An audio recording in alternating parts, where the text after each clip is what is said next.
আসসালামু আলাইকুম। আজকে আমি আপনাদের সাথে খুবই মজাদার একটু রেসিপি শেয়ার করতে যাচ্ছি। বিশেষ করে যারা পাঙ্গাস মাছ অনেক বেশি পছন্দ করেন তাদের জন্য রেসিপিটি অনেক বেশি মজাদার হবে। তাহলে চলুন দেখে আসি রেসিপিটি তৈরি করার জন্য আমাদের কি লাগছে। এখানে আমি একটি কড়াই গরম করে নিয়েছি, তার মধ্যে তেল দিয়েছি। তেলটা গরম হলে আমি এখানে পেঁয়াজ দিয়েছি। পেঁয়াজটা একটু নেড়ে দিতে হবে। এই পর্যায়ে এখানে আমি দুটো তেজপাতা দিয়ে দিয়েছি। তেজপাতাটা একটু নেড়ে চেড়ে নিতে হবে। এখানে আমি এখন হলুদের গুঁড়ো দিয়ে দিলাম স্বাদ অনুযায়ী। এখানে মরিচের গুঁড়ো দিয়ে দিলাম। আমি একটু ঝালটা বেশি খাই, এজন্য এখানে আমি মরিচের গুঁড়োটা বেশি দিয়ে দিয়েছি। আপনারা আপনাদের পছন্দ মতো ঝাল কমিয়ে নিতে পারবেন, বাড়িয়েও নিতে পারবেন। এখানে আমি আদা বাটা দিয়ে দিয়েছি।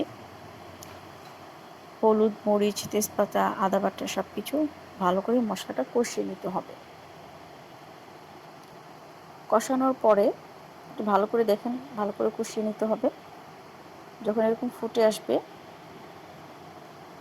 মশলাটা কষানোর মধ্যে হচ্ছে সবচেয়ে বেশি তরকারির মজাটা আসলে লুকিয়ে থাকে। এখানে আমি এই যে পাঙ্গাস মাছের মাথা আর হচ্ছে টুকরো মাছ আমি এখানে দিয়ে দিলাম। দিয়ে একটু ভালো করে নাড়তে হবে। মাছটাকে ভালো করে কষিয়ে নিতে হবে মশলার সাথে। কিছুক্ষণ পর এখানে আমি কিছু লবণ অ্যাড করে দিলাম। লবণটা আপনাদের স্বাদ মতো, যতটুকু প্রয়োজন হয় তরকারির মধ্যে ততটুকুই দিবেন।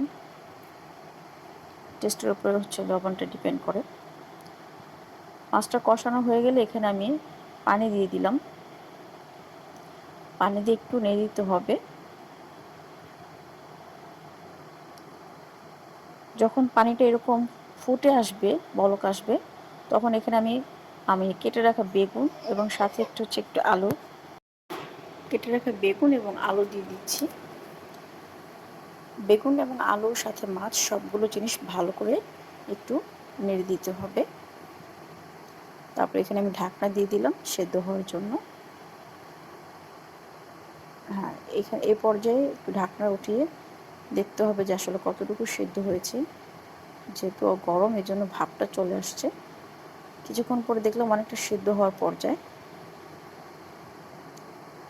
এই পর্যায়ে আমি জিরে গুঁড়ো দিয়ে দিলাম।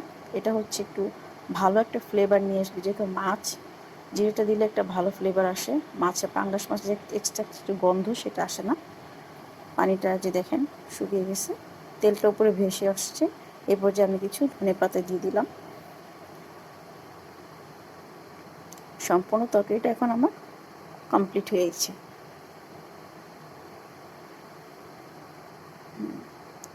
আপনারা অবশ্যই যারা পাঙ্গাস মাছ অনেক বেশি পছন্দ করেন তারা অবশ্যই এই রেসিপিটি বাসায় একবার হলো শেয়ার করবেন, আর অবশ্যই জানাবেন কেমন হয়েছে।